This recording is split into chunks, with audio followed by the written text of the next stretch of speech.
बच्चों को बाहर खेलते देखना विनोद कुमार यादव को वाकई अच्छा लगता है। महीनों से ये इलाका सुरक्षित नहीं है। एक जंगली तेंदुए ने उनके भतीजे पर हमला कर दिया था। उनकी बस्ती से थोड़ा ही आगे संजय गांधी राष्ट्रीय उद्यान है। वो 48 इंडियन लेपर्ड्स यानी तेंदुओं का घर भी है। पीछे से आया, बस एक गर्दन पकड़ने चला है। ये ऊपर से ही ऐसा ऐसा पकड़ लिया उसका मुंडी अपने जबड़े से और पकड़ के तुरंत रिटर्न हुआ। और मैं भी इधर दरवाजे से ठीक उसके पीछे दौड़ रहा हूँ, लेकिन मेरे इधर से निकलते ही वो उतने में लेके घूम गया, उधर रोड साइड में भागने लगा। बच्चे का पैर उसमें घास में ऐसा घसीटते हुए जा रहा था और थोड़ा सा दूर जब गया तो वहाँ ज़्यादा घास था। घास ज़्यादा होने के वजह से उसका पैर उसमें फंसा है और चीता लेके भाग नहीं पाया। उसके दांत से स्लिप खा गया बच्चे का सर।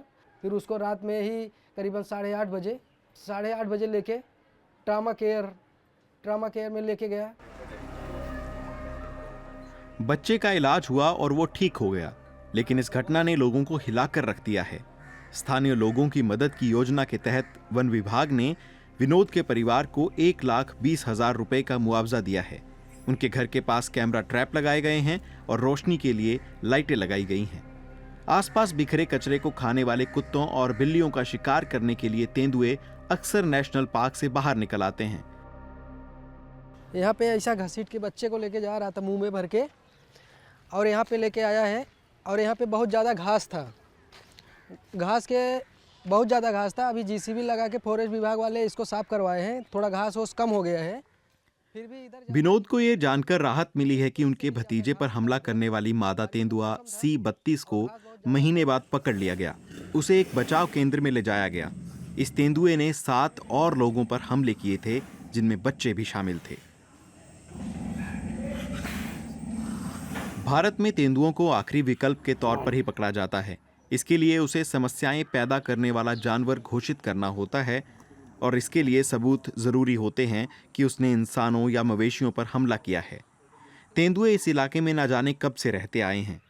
1972 के वन्यजीव संरक्षण अधिनियम के तहत वे संरक्षित हैं और शाकाहारी जानवरों को खाकर ये शिकारी मध्य भारत की जैव विविधता को बनाए रखने में मदद करते हैं। भारत के हरित कवर को बचाए रखने के लिए ये बहुत जरूरी हैं। भारत के सबसे सघन आबादी वाले महानगर के पास भटकते ये तेंदुए खुद भी एक अजीबोगरीब जोखिम से घिरे हैं। बाउंड्रीज हमारे लिए है, इंसानों के लिए है। हम लोग जानते हैं कि इस वाल के उस तरफ नेशनल पार्क है और इधर रेसिडेंशियल एरिया है, लेकिन एनिमल्स कोई बाउंड्री नहीं पहचानते हैं।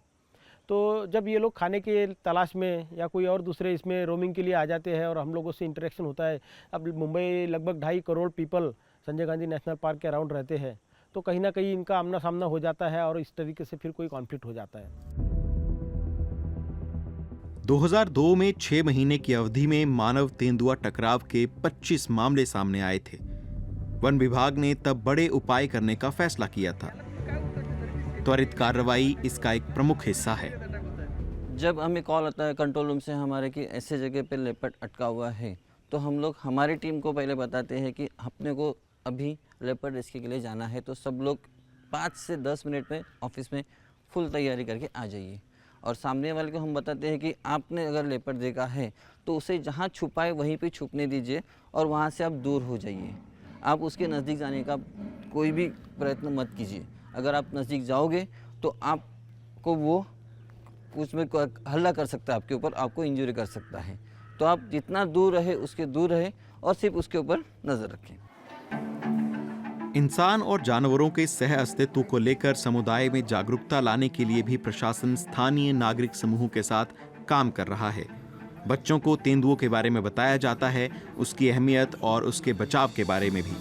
फिल्मों और सचित्र किताबों की मदद से बच्चों को सफाई रखना, सतर्क रहना और उस जंगली जानवर को स्वीकार करना सिखाया जाता है जो उनके साथ पीढ़ियों से जगह साझा करता आ रहा है। विनोद मानते हैं कि अगर संतुलन बनाए रखा जाए तो वो और तेंदुए दोनों ही इस इलाके को अपना घर कह सकते हैं।